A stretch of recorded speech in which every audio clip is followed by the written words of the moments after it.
Season finale here for Port Angeles. Lefties do fall in this one, but we're going to talk whole season with head coach Donald Bray. In your first season with the Lefties, just how would you evaluate the season as a whole? Yeah, I think overall it was a great season. I think when we got here, we set out, we were telling the guys, our job is to get you better. Our job is to get you ready for your upcoming season. The win-loss, indifferent, this is about you improving and me doing my job and getting you ready, Tanner doing his job and Adrian doing his job. So as far as I think, it's been a huge success for us. I feel like every single person who is on our roster, was on our roster, improved in some way or at least got the time that they needed to get ready for their upcoming seasons.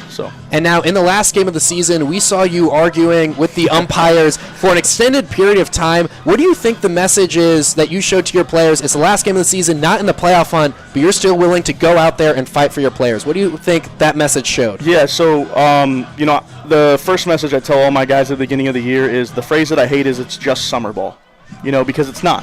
We had guys like seniors like Jason Leone, Jared Buhanda, Julio Vasquez, Tito Nunez, everybody, this might be their last summer, We had guys fighting for scholarships still didn't have places to go. We had guys fighting for roster spots, and so it doesn't matter if it's game 1, game 20, all-star game, practice game, last game of the year. That doesn't mean much. We give it our all, we do everything, and I'm going to fight for these guys no matter what.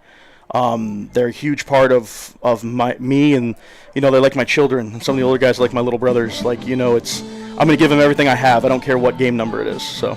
And now it was announced recently that you would be coming back for a second summer with the Lefties. What was that decision process like? Was there any chance you weren't going to want to come back? No, it was an easy decision. I'm grateful that Matt wanted me back, and I'm excited. Port Angeles is an awesome town. The people in it are incredible.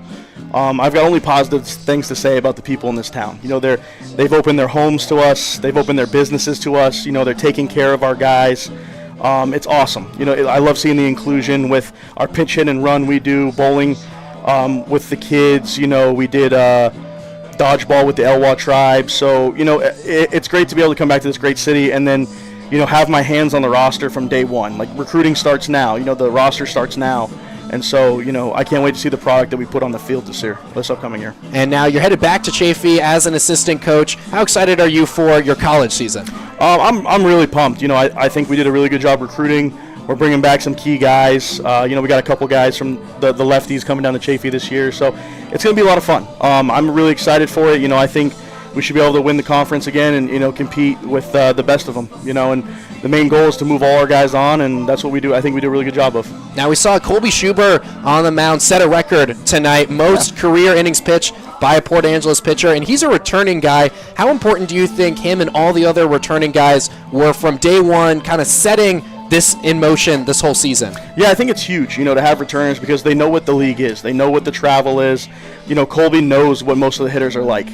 And it's huge to have returning guys because, they're experienced in this. They get it. They get that, we're going to have a 7-hour drive to Kelowna. We're going to have to get off of a van or a bus and play a baseball game. It's huge, and they tell all the young guys that, and they kind of take them under their wing too. And we've seen that, and so, or like Kodama taking Kosei under the wing, younger guys, or Helm with Clavano, or, Schuber with Verk. It's awesome because they're building a brotherhood, and it starts with them. So. And talking about heading into next year, what are some goals you have heading into next year? What improvements do you think this team needs to make to get some more wins in the win column? I think we have a really good game plan of what we want to bring in, what we feel like is going to be successful here in Port Angeles as a person and a human and also as a baseball player. For me, we were, I think, 5 or 6 games short of that Lefties win record. We were a couple All-Star game. And just play as much baseball as we possibly can. And now talking about the one All-Star that the Lefties had this season, Jeremy Giesig, just talk about how monumental of a season he had. He set the Port Angeles single-season hits record, nearly even tied the West Coast League all-time single-season hits record. Just what did you see out of him this whole year? Yeah, Jeremy's a kid who, he's not a Power 5 Division I baseball player. He's a really good Division II baseball player, and that doesn't matter to him. Where he comes from, what he does doesn't matter to him. He has his approach.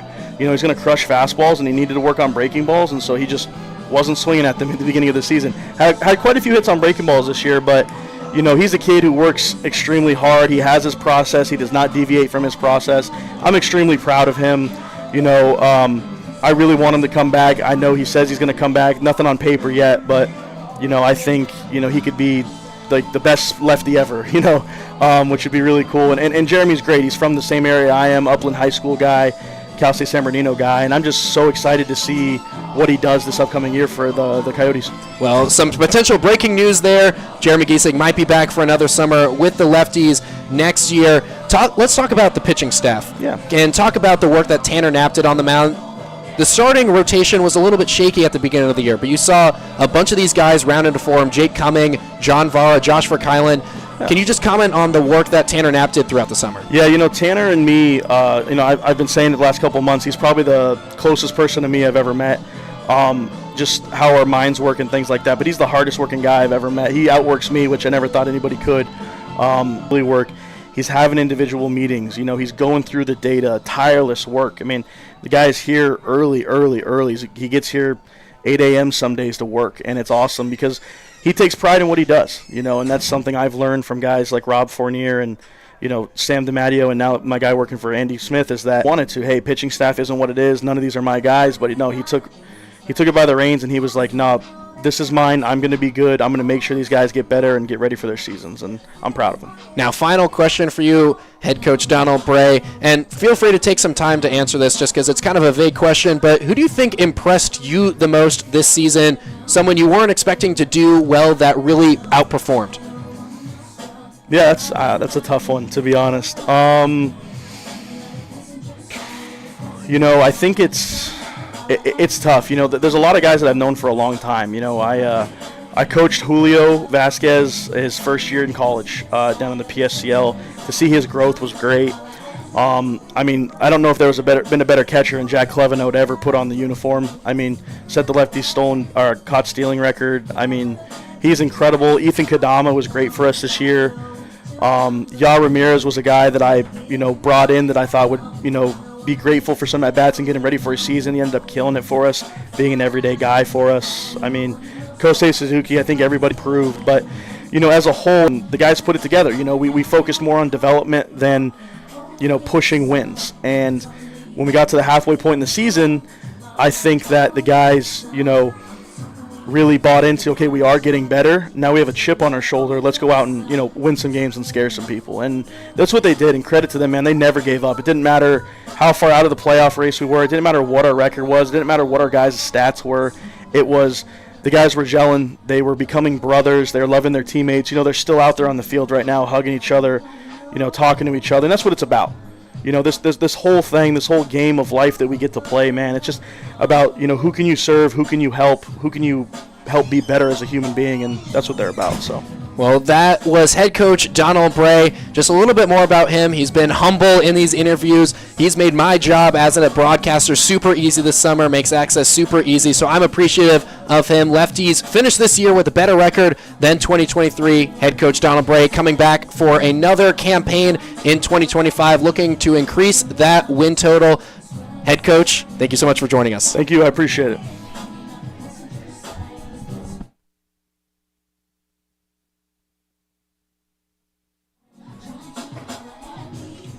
We are going to try to get a couple more interviews, so make sure to stay tuned for the rest of our post-game show. I'm Thomas Johnson, the voice of your Lefties. We'll do a couple more interviews, then do our full season recap. Me with my broadcast partner, Dylan Sackett. Stay tuned. Just wait a couple more minutes.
We're now joined by pitcher Jake Cumming here on the Lefties postgame show. End of the season.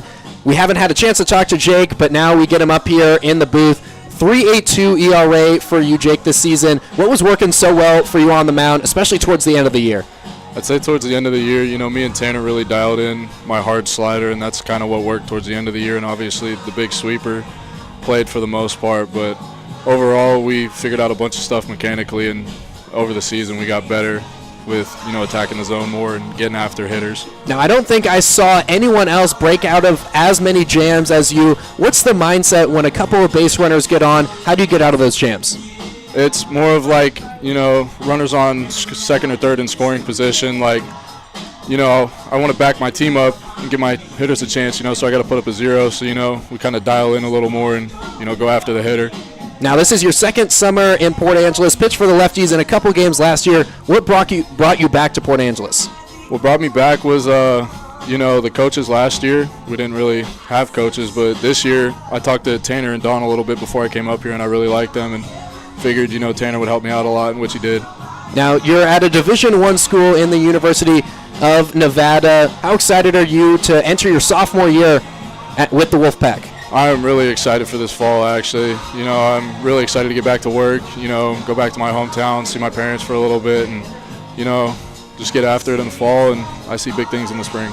Now, we were talking a little bit earlier today. You were a dual sport athlete, also played basketball. How do you think adding a second sport helped you on the mound? Honestly, playing 3 sports all throughout high school helped me out a lot because it kept me athletic, kept me in shape, and, I wasn't solely focused on baseball because I feel like I would have eventually gotten burned out of it and, lost the love for the game. So, taking that time off playing other sports that I really enjoyed to play helped out a lot. Now, in your second summer with the Lefties, did you see yourself take a step forward into a leadership role this year? Yeah, I did for the most part. I feel like, I was a good teammate overall, and everyone, came to me for, track band stuff and all that. And, I felt like I helped out a lot of guys when they asked for it. Now, the Lefties had a better record this year than last year. What do you think the difference was this season, getting more wins in the win column? Honestly, I think that it had to do a lot with our coaches, because Tanner and Don are phenomenal coaches. I couldn't ask for 2 better summer ball coaches. And, the camaraderie of everybody on the team, everybody was like a brotherhood. We hang out outside of the field. We actually come here to enjoy the game. Now, head coach Donald Bray in his first season, he's returning for a second year, and I had to put you on the spot. Could we see you return for a third summer with the Lefties? There could be a chance. I want to obviously go play in the Cape Cod, but if that doesn't work out, I think I will be back. Well, that was Jake Cumming entering his sophomore year at the University of Nevada. Good luck to you, Jake. He had an excellent season for Port Angeles on the mound, looking to carry that over into the school year. We'll have one more interview for you here on the postgame show, but Jake, thank you so much for joining us. Thank you.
One last interview here on the Lefties postseason show. I'm joined by reliever Francisco Lopez, the hype man for Port Angeles. So I got to ask you, at the start of the game, the starting lineups, you're always the guy out there doing handshakes with the guys. How did you get into that role, and what do you like so much about being the hype guy? Like the first few weeks here, I would just be in the line and just waiting for the guys. And one day I remember I went right to the end, and I'm like, I might as well just get handshakes, make it look tough. Now, in your second summer with the West Coast League team, you were with Walla Walla last year, now with Port Angeles. What did you like about Port Angeles this summer? Port Angeles is more than a program, is more than a team, is a family. I think that's something that everyone knows in this clubhouse, and I think that's what made Port Angeles so special this summer. Now you're headed to Dyersburg State Community College after your freshman year at Yakima Valley. What made the decision for you to go to Dyersburg State? I have nothing to say but positive things about Yakima. Love the coaches, love the staff, love everyone there. But I think it was time for me to take another step and go somewhere farther and go to Tennessee and try to get a good deal out there. And how excited are you for a new school? I'm pretty excited. I saw the JUCO rankings the other day. They're ranked 10th. So I'm excited to go to a competitive team and win some ball games. Now, you are often put into ninth inning situations for the Lefties. What did that tell you that the coaches had confidence to put you in such a high leverage situation? It tells me they trust me, and it tells me I'm doing the right thing in the daily basis. It just is more than anything is something that motivates me to keep going. More than anything, I want to work harder to be the guy that coaches is like, oh, tie game, ninth inning, we need him up there. So I want to be that guy my whole life. And I don't think I've ever seen you without a smile on your face. What do you think that sends to your teammates? They are always energetic, just trying to keep everyone happy.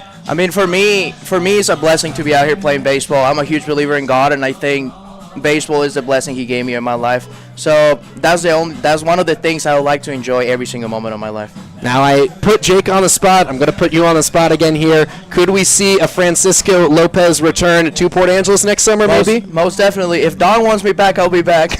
Well, that was Francisco Lopez headed to Dyersburg State Community College in Tennessee. That is not the end of our post-game show, but will be the end of our interviews. Francisco, thank you so much for joining us. Appreciate you, Tom. It's been a pleasure.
Big heads.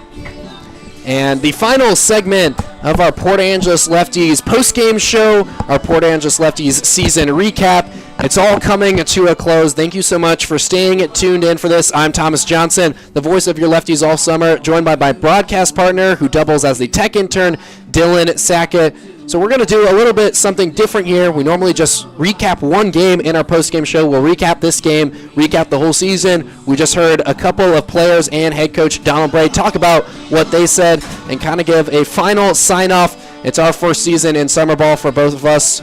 The end of our first season of summer ball. But let's get to tonight's game first. Dylan, Lefties lose, but again, they show off the fight. What were your reactions to the game?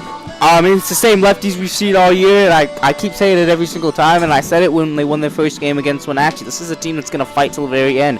And I even said it earlier in the game when we were down 5-1, but we had a 2-out rally going. I was just like, we've seen this so many times. It's almost like it's what's expected when you come to a Lefties game. It's like you don't want to leave in the 7th and 8th inning, in the 9th inning. If they're down 5-1 and they've got 2 outs, you got to stay because something magical is going to happen. And we've seen this fight all year long, and it's been fun to watch, and it's exciting. It gets you on the edge of your seat in the press box. It gets me on my seats, out of my seat too sometimes. It gets the fans excited, and the fans were from the coaching staff, the players, but everybody was involved, and it was a really fun game to watch. And it's just it just sums up what this Lefties team is. They're a bunch of dogs, they're fighters, and they're not going to quit until they're out. And I think that's the good thing for the Lefties, and we can kind of move into our season recap now. Heading into next year, they're in a really good spot because the issues that plagued the Lefties gave them a record under 500. They are fixable issues, and they were kind of the same issues. If we came in and had inconsistency with our problems, I think that would be a much worse spot for the Lefties. But Port Angeles knows what it needs to do. It needs to be able to score runs more early. They show off the fight towards the end, but sometimes it's a little bit too late if they score more often, more consistently. Obviously, it sounds super simple. You score more runs, you win more ball games. And so that's step number 1. But also number 2, keeping the momentum in your team's favor. The Lefties would score. It happened tonight. Lefties would score, and the pitching, they're bringing over the same coaching staff next year. That's head coach Donald Bray, pitching coach Tanner Knapp, and assistant coach Adrian Alvarez Jr. That's the plan right now. They're all going to come back for next summer. So I think they're very well set up for success. Hopefully we'll be able to get some players like Jeremy Giesig, maybe Jake Cumming, Francisco Lopez back. We just heard from Francisco and Jake.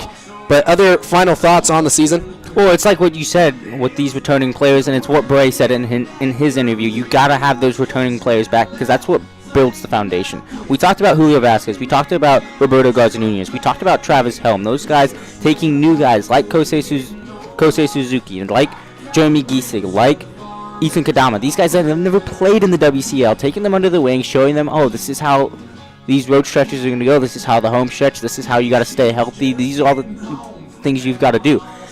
You talk about next year. You're returning hopefully 50% of your roster. And we said Don Bray said it himself. He's in charge of recruiting. You know he's going to be picking Tanner Knapp's brain. You know he's going to be picking Adrian Alvarez's brain.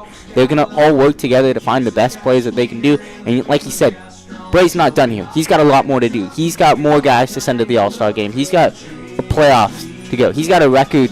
He's got more records to win, and this is just the beginning for him. So I'm really looking forward to seeing what this team can do next year, especially with the amount of guys they have returning. Yeah, talking about the returners, the Lefties, despite the coaching problems last year, they returned 9 players from the 2023 squad, including some of their best players in Roberto Garza-Nunez and Colby Schubert. Just think about what the Lefties can do. They had a better team this year, and they're returning the entire coaching staff. I think that sets Port Angeles up for success unlike any other thing. They will recruit better. Head coach Donald Bray didn't actually have the chance to recruit. He was a late season hire, and so it was other people who handled recruiting for Port Angeles. But you put Don Bray's hands. You see the people he brought up here mid-season. Jared Bahanda had gone to Chafee, not when Don Bray was there. Eric Valdivia was a late season addition. He raked, and so if Don Bray can bring in his guys, Tanner Knapp can bring in his guys, I think the Lefties will be set up for a very, very successful season next year. It should be exciting. Yeah, and you talk about the recruitment, and like I said, you go back to Donald Bray, and you go back to Knapp and Adrian Alvarez, and these guys that you bring back. That's the great part about recruiting, because if they want to go out and get these guys, they can ask their teammates, and the teammates will be like, oh, how is Coach Bray? How is Coach Knapp? How is Adrian Alvarez? And then these guys can tell these new guys that are trying to get recruited, you got to come play in PA. You got to play for this coach, because he doesn't care. Obviously, he cares about winning, but it's much more than that. He wants to make you the best human being possible. He cares more about the game than you ever imagine. He's always talking about baseball. He's always looking up baseball, but he loves the guys more than anything, and he's willing to fight for them. And that's like, if I was a recruit and I was getting recruited to play, that's what would make me want to come play in PA. Not just because it's a beautiful city and it's a great team, just because of the coaching staff. And you have a coaching staff that believes in you and your abilities and is willing to work to make you not only the best player possible, but more just the best human. You talk about what Bray says, the community service. He wants these guys to be better than they were this summer, coming into this summer. He wants them to, look towards their future, because obviously baseball is not going to last long for some of these guys. So he wants to get them prepped for the future and really accomplish their life goals. Now, from day one, we noticed head coach Don Bray mentioned family first, bettering these people first. And then baseball, obviously it's a sport, not going to go on forever. So you want to make these guys better people from step one. And then you can get to the baseball side of things. Yeah. And it was a successful season for Port Angeles, beat its win total from last year, and they were in the playoff race. The Lefties obviously did fall in 9 straight games to close out the season, but they were in the thick of the playoff race until, I'd say, about a week ago. Yeah, and that's a good spot for Port Angeles to be in. It's excitement. It's what keeps these guys motivated. You know, I mean, all of us interns, I know the press box boys, we were pumped about this, the playoffs. We were excited. We wanted to go, see what would happen, what could happen in Civic Field if the Lefties hosted a playoff game. Would the fans come out? I know for sure they would come out. But you go back to that family first thing, and I've seen it multiple times after games. Don Brady, he's going up to pitchers, and some of these pitchers, they'll be disappointed they didn't pitch well. And he'd be like, okay, so we'll watch the tapes, we'll go back, and we'll fix it, okay? What are we going to do to fix it? He'll go and he'll spend hours working with them. If that means he has to spend some time after the game talking to them or coaching them, that's what he's going to do. And I think that's what separates this team from last year's team by a wide margin, and is what's going to make this team so much better for next season. Well, talking about that point again, we heard it from Alec Hagopian earlier.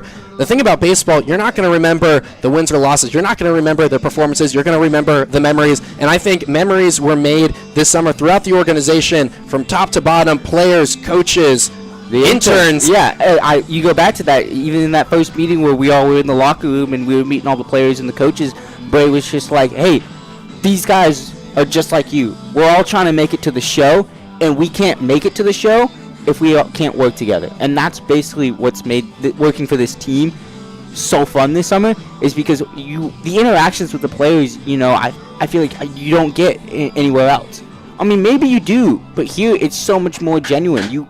These are the players that will want to hang out with you during their off time. These are players like Hagopian and Schumann and Francisco Lopez that want to know about your job, that want to, get in there and get some reps in. Or, there's people out there that want to work with our social media girls, Tessa Jepson and Taylor Bailey. They want to get in there and learn what their jobs are and participate and help them out. Or if it's athletic trainer Sydney Mooring, it's guys in there, they want to know, well, why am I injured? What can I do to help make sure that doesn't happen? Or how do you do this? So I know how to do it when I go back to school, because most of these guys, they don't get an athletic trainer at school.